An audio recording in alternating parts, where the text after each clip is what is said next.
جو ٹیکس کے اوپر جو ٹیکس ریٹ ہے بڑھاتے جا رہے ہیں اور اس کی وجہ سے ریونیو کلیکشن کم سے کم ہوتی جا رہی ہے.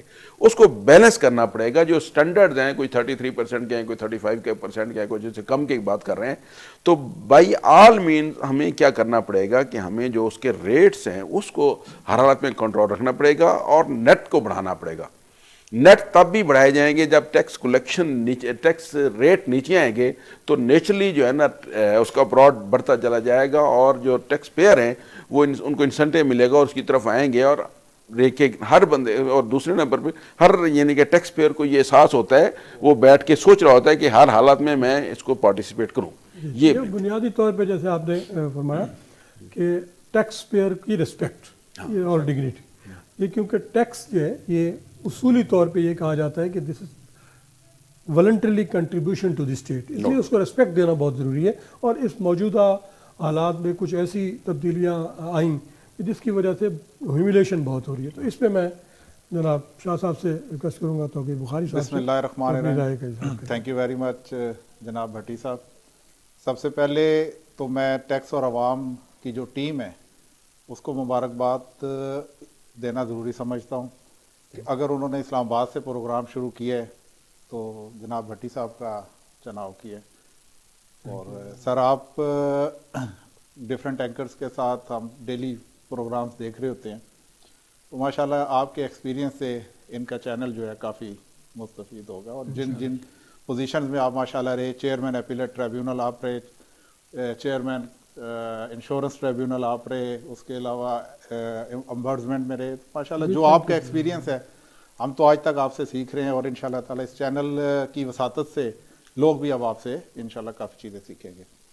میں آج کے اس پروگرام کے حوالے سے, جیسا کہ آپ نے اس میں ٹاپک رکھا کہ ہم اپنے جو آنے والا بجٹ ہے یا موجودہ گورنمنٹ ہے اس کو کیا مشاورت اس چینل کے تھرو دے سکتے ہیں, میں سب سے پہلے سر انتہائی معذرت کے ساتھ یہ بات کروں گا کہ اس گورنمنٹ کو آئے ہوئے کافی زیادہ 8-10 مہینے تو ہو چکے ہیں, لیکن ٹاسک فورس بن رہی ہیں, ایڈوائزرز اپوائنٹ ہو رہے ہیں, سارا کچھ ہو رہا ہے, ہر چیز ہو رہی ہے. میں بطور ٹیکس بار پریزیڈنٹ ایک بات ضرور کروں گا کہ یہ گورنمنٹ اور اس سے پہلے والی گورنمنٹ بھی جو سب سے بڑی غلطیاں کرتی رہی وہ یہی کرتی رہی کہ وہ سٹیک ہولڈرز سمجھتے ہیں chamber of commerce, F P C C I, انتہائی معذرت کے ساتھ وہ سارے ہمارے بھائی ہیں. میں خود راولپنڈی چیمبر آف کامرس کا سر 2005 سے لے کے 2017 تک وائس چیئرمین رہا ٹیکس کمیٹی کا, پھر میں چیئرمین رہا, وہ سارے ہمارے بھائی ہیں. لیکن کبھی بھی یہ ٹیکس بارز ایسوسیشنز کے ساتھ بیٹھ کے کسی قسم کی کوئی مشاورت, اب یہ اگر کسی چیمبر کے ساتھ میٹنگ کرتے ہیں اور ان کو سٹیک ہولڈر سمجھتے ہیں, بالکل وہ سٹیک ہولڈرز ہیں, الٹیمیٹلی وہ بھی ہمارے پاس آتے ہیں کہ آج ہم میٹنگ میں گئے تھے, وہاں یہ بات ہوئی. اور اس قسم کی جو میٹنگز ہوتی ہیں اس میں ٹیکس بارز کی اس طریقے سے ان کو انوائٹ نہیں کیا جاتا اور ہم ظاہر خود تو جا نہیں سکتے. اس میں ایک بپیرا صاحب کی بات کو آگے بڑھاتے ہوئے جو رسپیکٹ کے حوالے سے سر میں بات کروں گا, میں آپ کو آدھے منٹ میں اپنا ذاتی ایکسپیرینس بتاؤں. نواز شریف گورنمنٹ میں 100 ٹاپ ٹیکس پیئر کی ایک لسٹ بنائی گئی تھی اور ان کو پرائم منسٹر ہاؤس میں بلا کے کارڈز دیے گئے تھے, اور اس کارڈز میں کہا گیا تھا کہ آپ کو یہ سارے انسینٹیوز ہیں اور اس میں ہر جگہ آپ کو پرائرٹی دی جائے گی, اور بالخصوص یہ کہا گیا کہ جی ایئرپورٹ پہ آپ کی بہت بڑی رسپیکٹ ہوگی. تو انہیں 100 ٹاپ ٹیکس پیئر میں ایک میرا کلائنٹ بھی تھا, اور سر میں اور وہ میرا کلائنٹ ہم نے اکٹھے ٹریول کیا, اور جو اس کا ایئرپورٹ پہ حال ہوا وہ بڑی ڈیٹیل بات ہو جائے گی. تو آج تک ہم سر ایکسپیرینس ہی کرتے آئے ہیں, کبھی ٹاپ 100 ٹیکس پیئر کے نام سے ایکسپیرینس کیا اور کارڈ بنا کے دے دیے, کچھ دے دیا. سب سے بڑی ستم ظریفی تو یہ ہے کہ آج تک ہم اپنے انکم ٹیکس کی ریٹرن ہی فائنل نہیں کر سکے. 50 سال ہمیں ہو گئے ہیں, ہر سال نئی ریٹرن, ہر سال نئی ریٹرن, یہ کالم ڈال دیں, یہ کالم نکال دیں, یہ کالم ڈال دیں, یہ کالم نکال دیں, سارا ایکسپیرینس. جب تک جیسے میں نے شروع میں بات کی کہ اس چینل کی اگر آپ راولپنڈی اسلام آباد سے نمائندگی کریں گے, جب تک آپ پروفیشنلز کو بیچ میں نہیں بٹھائیں گے نا, تو اس وقت تک مسائل حل نہیں ہوں گے. وہ برین ہے ان کا, ایک پورا ایک ٹائم گزرا ہے, اس ساری چیز میں ٹائم گزرا ہے. اسی طرح وغیرہ تجربے ہوتے رہیں گے. اب آخری جو براڈننگ آف ٹیکس بیس کے حوالے سے بات کی, سر براڈننگ آف ٹیکس بیس پہ صرف اور صرف زبانی جمع خرچ کے علاوہ کوئی کام نہیں ہو رہا. میں بینگ اے ٹیکس کنسلٹنٹ، میرے بے شمار کلائنٹس ہیں، ہم نے ڈیٹا بی ٹی بی کو دیا اور اس ڈیٹے میں 90% سے زیادہ ڈیٹا ادھر کا ادھر ہو گیا اور باقی کو کام نہیں ہوا. صرف جو آلریڈی ٹیکس نیٹ میں موجود ہیں انہی کو نچوڑا جا رہا ہے، انہی کو نچوڑیں گے اور انہی کو نچوڑتے رہیں گے.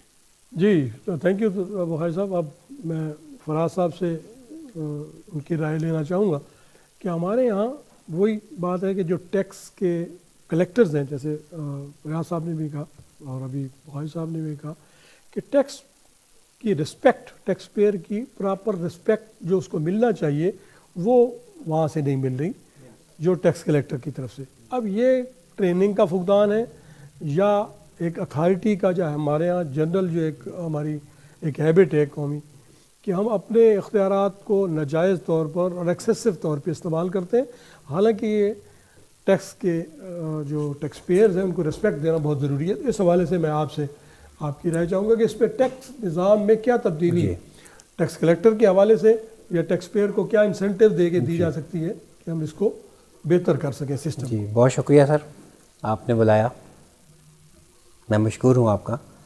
دیکھیں سر، یہ جو آپ نے بات کی نا ٹیکس کلیکٹرز کی، دیکھیں mind is not the problem, mindset is. ان کی ٹریننگ ہی مائنڈ سیٹ کے ساتھ ہے، ان کو لے کے چلیں ایک مائنڈ سیٹ کے ساتھ. اب آج ہی ایک کیس میں ہم ڈسکشن کر رہے تھے جس طرح، تو officers are trained to punish the taxpayers. Officers کو آپ یہ ٹرین کریں کہ ٹیکس ایجوکیٹ کیسے کرنا ہے، ٹیکس کلچر کو کیسے امپروو کرنا ہے. بسائڈز یہ ہو گیا کہ ٹیکس کے ٹارگٹس بنا دیے گئے ہیں، نمبر آف ٹیکس پیئرس کے ٹارگٹس نہیں بنائے. تو ہماری جو پرابلم بیسیکلی ہے، ہم ٹیکس ڈپارٹمنٹ کے اوپر ہمارا اعتماد اٹھ گیا. ہمارے ٹیکس پیئرز جو ہیں وہ ہمیشہ اوائڈ کرتے ہیں، تبھی وہ وکیلوں کے پاس بھاگ رہے ہیں یا وہ کسی ایسے بندے سے ڈھونڈنا چاہ رہے ہیں جو اسے وہاں سے کام نکلوا کے دے دے. کیونکہ یہ بات اب ہم سب لوگوں کے ذہنوں میں آ گئی ہے کہ وہاں کام تبھی ہونا ہے جب ہمارا کوئی اپروچ ہونی ہے. تو اس چیز کو چینج کرنے کی بڑی سخت ضرورت تھی. اور اگر یہ ایک کی پوائنٹ ہی آپ پکڑ لیں تو پاکستان میں ٹیکس فیلئر کی ریزن سامنے آتی ہے.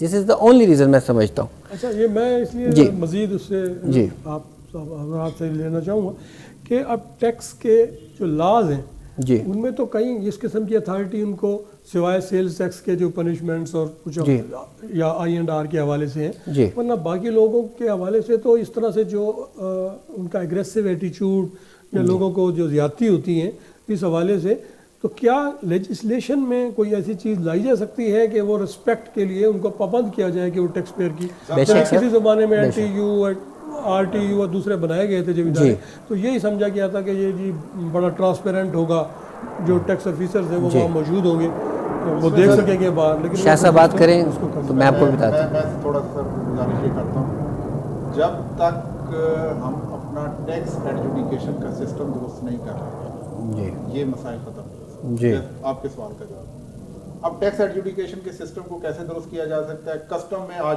بھی وہ طریقہ ٹیکس ایڈجوڈیکیشن کا سسٹم موجود ہے. سیل ٹیکس میں پہلے تھا، بعد میں ختم کر دیا گیا. اب یہاں پہ یہ ہے کہ جو شخص شو کاز نوٹس ایشو کرتا ہے اس کے پاس ایک ٹارگٹ ہے، اس نے ایک ٹارگٹ پورا کرنا ہے. اس نے بائی آل مین اپنے اس ایشو کیے ہوئے شو کاز سے پیچھے نہیں ہٹنا. 99% سے زیادہ اسی طرح کی معاملات ہوتے ہیں. ایک دو ہوں گے جس میں وہ اپنے شو کاز سے پیچھے ہٹ جائے، اس کے پیچھے بھی سرٹن ریزنز ہوتی ہیں. اب جب تک آپ جیسے ابھی recently honourable Lahore high court کی ایک ججمنٹ آئی شاہد کریم صاحب کی FM ٹیکسٹائل کے حوالے سے، اس میں وہ آڈٹ پالیسی کے حوالے سے تھی، اور اس میں بھی انہوں نے یہی کہا کہ جب تک آپ ایڈجوڈیکیشن کو اور آڈٹ کو علیحدہ نہیں کر لیں گے یہ مسائل رہیں گے. یعنی اگر آفیسر ہے، اس نے شو کاز نوٹس ایشو کیا ہے، اس شو کاز نوٹس کی ایڈجوڈیکیشن وہ نہیں کرے گا، وہ علیحدہ آفیسر ہو، وہ اس کی ایڈجوڈیکیشن کرے. اور اگر کسی فورم پہ جا کے ٹریبیونل لیول پہ جہاں پہ فیکٹس کا فائنل فورم ہے یا کمشنر اپیل لیول پہ یہ چیز سامنے آتی ہے کہ یہ کیس اس نے میلا فائڈی انٹینشن کی وجہ سے بنایا ہے.